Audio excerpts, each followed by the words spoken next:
ಬಟಾಣಿ ಒಗ್ಗರಣೆನ ಯಾವ ಥರ ಮಾಡೋದಂತ ನೋಡೋಣ ಬನ್ನಿ. ಒಂದು ಈ ಕಪ್ಪಲ್ಲಿ 1.5 ಕಪ್ಪಷ್ಟು ಬಟಾಣಿನ ತಗೊಂಡಿದ್ದೀನಿ. ಒಂದು 6 ತಾಸುಗಳ ತನಕ ಹಾಗೆ ನೆನೆಸಿಡ್ತೀನಿ, ಯಾಕಂದರೆ ಸ್ವಲ್ಪ ಗಟ್ಟಿಯಾಗಿರುತ್ತಲ್ಲ, ಸೊ ಅದಕ್ಕಾಗಿ ಹಾಗೆ ನೆನೆಸಿಡ್ತೀನಿ ಒಂದು 6 ತಾಸು ತನಕ. 6 ಅವರ್ಸ್ ಆಗಿದೆ. ಇವಾಗ ನೋಡಿ, ಈ ಥರ ನೆಂದಿರುತ್ತೆ, ಕೈಯಿಂದ ಹೆಚ್ಕೋಬೋದು, ಈ ಥರ ಆಗುತ್ತೆ. ಇವಾಗ ಕುಕ್ಕರ್ ಹಾಕ್ತೀನಿ. ಇದು ಕ್ಲೀನ್ ಮಾಡಿ ತೊಳೆದಿಟ್ಕೊಳ್ಳೋಂಥ ನೀರಿದು, ಸೊ ಅದನ್ನ ಹಾಗೆ ಹಾಕ್ತಿರ್ತೀನಿ.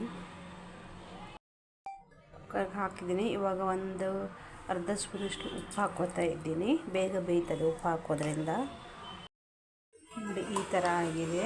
ನಾನು ವಿಸಿಲ್ ಹಾಕಿದ ನಂತರ ಓಪನ್ ಮಾಡಿದ್ದೀನಿ. ಇವಾಗ ನೋಡಿ ಈ ಥರ ಬಂದಿದೆ. ಇದನ್ನ ನಾನು ಇವಾಗ ಸೋಸ್ಕೋತಾ ಇದ್ದೀನಿ.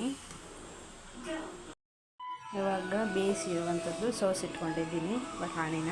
ಆಮೇಲೆ ಇದಕ್ಕೆ ಸ್ವಲ್ಪ ಒಗ್ಗರಣೆಗೆ ಕಾಯಿ, ಬೆಲ್ಲ, ಆಮೇಲೆ ಸ್ವಲ್ಪ ಸಾಸಿವೆ ತಗೊಂಡಿಟ್ಕೊಂಡಿದ್ದೀನಿ. ಸೊ ಕಾವಲಿಗೆ ಎಣ್ಣೆ ಹಾಕಿದ್ದೀನಿ. ಇವಾಗ ಎಣ್ಣೆ ಬಿಸಿಯಾಗಿದೆ, ಸ್ವಲ್ಪ ಸಾಸಿವೆ ಹಾಕ್ತಾಯಿದ್ದೀನಿ. ಸೊ ಎಣ್ಣೆ ಚಟ್ಪಟ ಅಂತ ಸಿಡೀಲಿ. ಸೊ ಇದಕ್ಕೆ ಕರಿಬೇವು ಹಾಕಬೇಕು, ಬಟ್ ನನ್ನ ಹತ್ರ ಕರಿಬೇವು ಇಲ್ಲದೆ ಇರೋದ್ರಿಂದ ನಾನು ಇವಾಗ ಬರೀ ಸಾಸಿವೆ ಮಾತ್ರ ಹಾಕೋತಾ ಇದ್ದೀನಿ. ಸಾಸಿವೆ ಚಟ್ಪಟ ಅಂತ ಸುರಿದಿದೆ. ತಗೊಂಡಿರ್ಕಂತಿಂದ ಮಾಡ್ತಾ ಇದ್ದೀನಿ.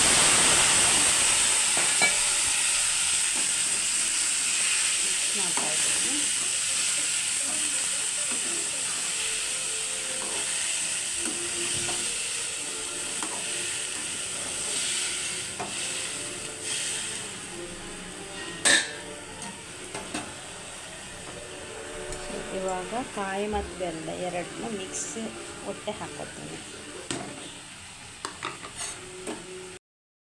ಎರಡನ್ನೂ ಹಾಕ್ಬಿಟ್ಟು ಇವಾಗ ಚೆನ್ನಾಗಿ ಮಿಕ್ಸ್ ಮಾಡ್ಕೊತಾ ಇದ್ದೀನಿ. ಉಪ್ಪು ನೋಡ್ಕೊಂಡು ಬಿಟ್ಟು ಹಾಕಿ, ಯಾಕಂದರೆ ಇದನ್ನ ಬೇಯಿಸ್ಬೇಕಾದ್ರೆ ಉಪ್ಪು ಹಾಕ್ಕೊಂಡಿರ್ತೀವಿ ಸ್ವಲ್ಪ, ಮತ್ತು ಬೆಲ್ಲದಲ್ಲಿ ಕೂಡ ಸ್ವಲ್ಪ ಉಪ್ಪಿನ ಅಂಶ ಇರೋದ್ರಿಂದ ನೋಡ್ಕೊಂಡು ಹಾಕಿ ಬೆಲ್ಲ. ಸಾಯಂಕಾಲ ಮಕ್ಕಳಿಗೆ ಹಾಗೂ ಆಫೀಸಿಂದ ಬಂದವರಿಗೆ ಈ ಥರ ಮಾಡಿಕೊಂಡು ಸಿಕ್ಕಾಪಟ್ಟೆ ಇಷ್ಟಪಟ್ಟು ತಿಂತಾರೆ, ಮತ್ತು ಹೆಲ್ತಿನೂ ಕೂಡ ಹೌದು. ನೀವು ಪಿಜ್ಜಾ, ಬರ್ಗರು ಅದ್ರ ಬದಲು ಈ ಥರ ಮಾಡ್ಕೊಳ್ಳಿ, ಇಷ್ಟಪಟ್ಟು ತಿಂತಾರೆ. ನೋಡಿ ಫೈನಲ್ ಆಗಿ ಈ ಥರ ಆಗಿದೆ. ಇದನ್ನ ಸಂಜೆ ಮಕ್ಕಳಿಗೆ ಸ್ನ್ಯಾಕ್ಸ್ ಹಾಕ್ಕೊಡ್ಬೋದು, ಆಫೀಸಿಂದ ಬಂದವರು ಸ್ನ್ಯಾಕ್ ಆಗಿ ತಿನ್ಬೋದು. ತುಂಬಾ ರುಚಿಯಾಗಿರುತ್ತೆ. ಸೊ ಇದನ್ನ ಒಂದು ಸಲ ಮಾಡಬೇಕು, ಕಮೆಂಟ್ ಮಾಡಿ ಟೇಸ್ಟ್ ಹೇಗಿದೆ ಅಂತ. Thank you so much.